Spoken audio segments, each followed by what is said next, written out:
여러분의 건강생활 가이드, 건강비타민 연구소입니다. 시청하시기 전 구독과 좋아요는 큰 힘이 됩니다. 우리 삶의 완전식품으로도 알려져 있는 계란은 단백질이 풍부해 단백질 섭취가 부족한 노년층들이 자주 먹는 식품인데요. 주변 마트에서도 쉽게 구할 수 있는 흔한 식재료라 잘못 먹으면 오히려 독이 될 수 있는데 대다수의 분들이 모르고 계실 수 있을 것 같아서 오늘은 이 부분에 대해 설명드리겠습니다. 일반적으로 달걀은 삶거나 혹은 계란 후라이로 많이 섭취하고 있습니다. 이 두 가지 요리 방법 중 영양소는 어느 쪽이 더 높을까요? 달걀도 어떻게 먹느냐에 따라 우리 몸에 해가 되기도 하고 득이 되기도 하는데요. 전 국민에게 사랑받는 계란은, 특히 계란을 자주 드시는 분은 꼭 끝까지 시청해 보시면 좋겠습니다. 헬스장을 다니시는 분들은 단백질 섭취를 위해 하루에 8개 이상을 먹기도 하던데 여러분은 하루에 계란을 몇 개 정도 섭취하시나요? 40, 50대 분들 중에서 달걀에 콜레스테롤 때문에 아예 안 먹거나 먹어도 노른자는 안 먹는 분이 많습니다. 그렇다면 고지혈증이 있는 분들이나 콜레스테롤 수치가 걱정되는 사람들은 정말 계란 노른자를 먹으면 안 되는 걸까요? 한식품연구소의 발표에 따르면 계란 노른자 하나에 약 180에서 230mg의 콜레스테롤이 들어있다고 합니다. 하루 콜레스테롤 권장 섭취량은 약 300mg 이하입니다. 그래서 콜레스테롤 수치가 걱정되시는 분들이 계란 노른자를 꺼리게 된 것 같습니다. 그런 계란 노른자를 많이 먹으면 우리 몸속에 콜레스테롤 수치가 많이 높아질까요? 이를 한 건강연구소에서 실험한 결과가 있습니다. 달걀 섭취에 따른 콜레스테롤 수치 변화를 살펴보았습니다. 성인 5명에게 일주일간 삶은 계란 노른자만 하루에 2개씩 섭취하게 했습니다. 실험의 결과는 참여한 성인 모두 콜레스테롤 수치가 계란 노른자를 먹기 전보다 오히려 낮아졌다는 것입니다. 이게 무슨 일인지 궁금하시죠? 그 이유는 계란 노른자에는 콜레스테롤 이외에도 콜레스테롤의 체내 흡수를 억제하는 레시틴도 있습니다. 또한 단백질, 철, 비타민, 불포화 지방 등 우리 몸에 유익한 여러 가지 성분들이 포함되어 있기 때문입니다. 핵심은 계란 노른자에 들어있는 레시틴이었습니다. 그리고 계란 노른자의 콜레스테롤은 우리 체내의 나쁜 지방을 밖으로 배출시키는데 도움을 주기도 합니다. 이를 통해 많은 전문가들이 계란이 고혈과 등 각종 혈관 질환을 40% 이상 감소시키는 역할이 있다고 강조했습니다. 그러나 과유불급이란 말이 있죠. 너무 많은 섭취는 오히려 독이 되기도 합니다. 전문가들은 콜레스테롤 수치가 높으신 분들은 하루에 삶은 계란 2개까지는 괜찮다고 하니 참고 부탁드립니다.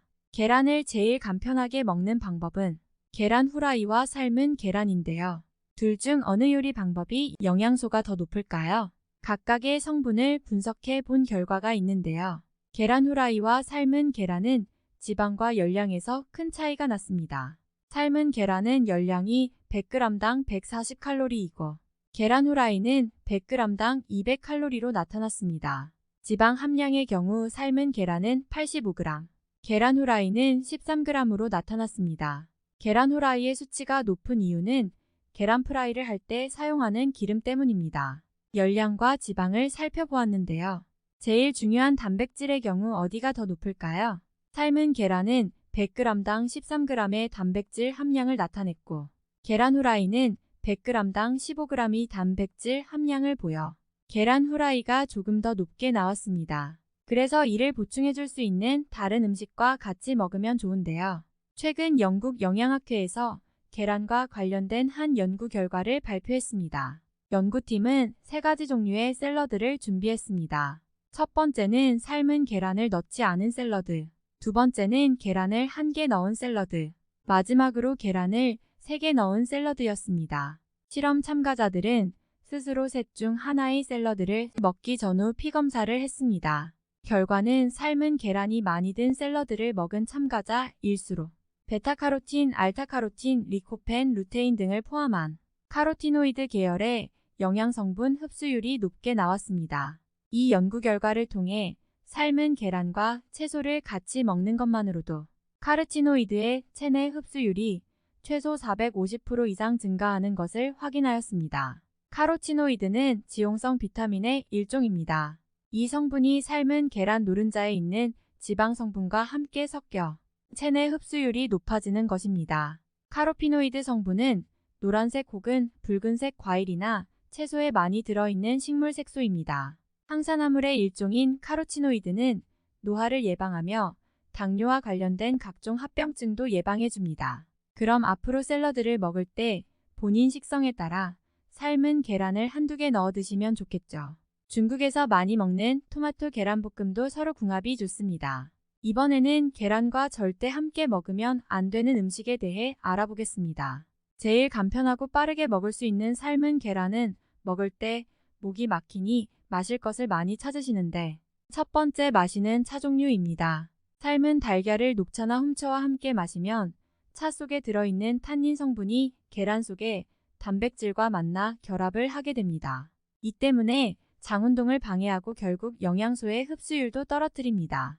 또한 변비까지 생길 수 있습니다. 이런 이유로 딱히 마실 게 없다면 물과 함께 드시는 게 좋습니다. 후식으로 녹차나 홍차류를 드실 경우는 계란을 먹은 지 최소한 1시간 뒤에 드실 것을 추천드립니다. 두 번째, 두유입니다. 그 이유는 두유의 원재료인 콩에는 아이신과 트리포탄이 많이 들어있습니다. 이 성분은 삶은 계란에 들어있는 단백질과 결함해 영양소를 파괴시킵니다. 무더운 여름 콩국수를 먹을 때 삶은 달걀이 같이 나오는데요.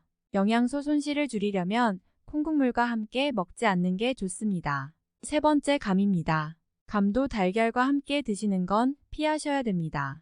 감이랑 계란을 같이 먹으면 복통, 폐결석 등을 유발할 수 있다는 무서운 속설이 있는데 이런 이야기가 생긴 이유는 감에 함유된 타닌이라는 성분이 단백질의 소화 기능을 떨어뜨리기 때문입니다. 탄닌은 감의 떫은 맛과 쓴맛을 내는 페놀 화합물로 위 등 소화계 내에서 단백질과 엉켜 덩어리를 만듭니다. 소화가 안 되는 것은 물론 극히 일부에서는 결석을 만들 수도 있습니다. 그리고 탄닌은 단백질 분해, 효소 작용도 저해하는 것으로 알려져 있습니다. 물론 감 하나에 들어있는 탄닌으로 복통 등이 유발될 가능성은 적지만 과하게 먹으면 문제가 될 수 있습니다. 같은 원리로 녹차, 홍차를 말씀드렸고 탄닌이 함유된 식품으로는 밤, 도토리, 석류 등도 있습니다. 탄닌에 대해서 자세히 알아보자면 대표적으로 탄닌 성분이 풍부한 밤껍질 효능에 대해서 말씀드리겠습니다. 밤에 속껍질에서 떫은 맛이 나는 것은 탄닌 성분이 많이 들어있어서입니다. 탄닌은 폴리페닐의 일종이고 탄닌은 무엇보다 항산화 작용에 큰 역할을 합니다. 또한 항균과 항염증 작용이 있어서 배탈이 나거나 설사가 일어났을 때도 좋은 효과를 볼 수 있습니다. 탄닌은 피부 각질이나 주름, 기미 등을 없애는 데도 도움을 주기도 하고 피부 미백 효과도 뛰어나서 피부를 매끄럽고 윤기 있게 가꾸는 데 좋습니다. 그로 인해 주름을 예방하여 피부 노화를 억제시켜주는 효과도 있습니다. 물론 탄닌은 몸에 좋은 항산화 성분이고 항염 작용도 하지만 아무리 좋은 것도 궁합이 맞지 않으면 오히려 독이 됩니다. 오늘은 누구나 즐겨 먹는 계란에 대한 정보를 알아봤습니다. 계란은 잘만 먹으면 노년 건강에 정말 큰 도움이 되는 식품입니다. 그런데 잘못 먹으면 오히려 독이 될 수 있는 점도 주의 부탁드립니다. 건강한 식습관을 통해 각종 질병으로부터 자유로운 여러분의 삶이 되시기를 진심으로 응원드리겠습니다. 마지막으로 계란을 매번 삶거나 프라이하기 귀찮으신 분들을 위해 레시틴 영양제를 고정 댓글과 더보기란에 남겨두겠습니다. 참고하셔서 건강한 생활 이어가셨으면 좋겠습니다. 긴 영상 끝까지 시청해주셔서 정말 감사합니다. 여러분의 건강생활 가이드 건강비타민 연구소였습니다. 구독과 좋아요는 채널 성장에 큰 힘이 됩니다. 감사합니다.